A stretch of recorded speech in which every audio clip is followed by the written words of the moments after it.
হতাশা মাদক দিয়ে দূর হয় না। হতাশা দূর হবে, বলে দিব, তিনটা জিনিস, মাত্র তিনটা। কয়টা ভাই? এক, 5 ওয়াক্ত নামাজ। এক কি?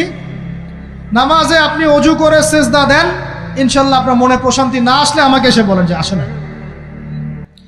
চোখের পানি, মনের আবেগ যা আছে আপনার ভিতরে, কষ্ট, দুঃখ, যন্ত্রণা, সব আল্লাহকে ঢেলে দিবেন ইনশাল্লাহ।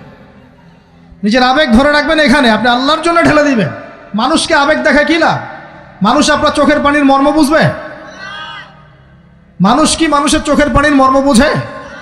আপনার পিতা যদি মারা যায়, আমার কাছে এসে দোয়া চান কান্নাকাটি করে, আমি দোয়া করতে পারবো, কিন্তু আমি কিন্তু আপনার ফিলিংসটা বুঝতে পারবো না। আপনার অনুভূতি কে বুঝতে পারবেন? আল্লাহ পাক আপনার ঘাড়ের রগের চেয়েও কাছে আছেন। সুবহানাল্লাহ, সুবহান আল্লাহ পাক ঘাড়ের রগের চেয়ে কাছে আছে। গতকালকে বাংলাদেশের একজন বরেণ্য আলেমের সাথে একটা কনফারেন্সে ছিলাম।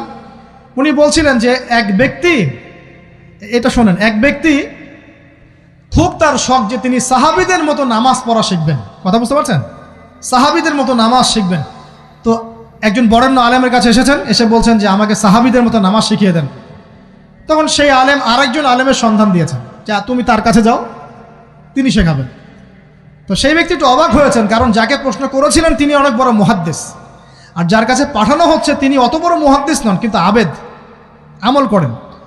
তাকে গিয়ে বলছেন উনি আমাকে পাঠিয়েছেন সাহাবীওয়ালা নামাজ শিখিয়ে দেন। তখন তিনি বলছেন ঠিক আছে, সুন্দর করে অজু করে আসো, সুন্দর করে অজু করে আসো।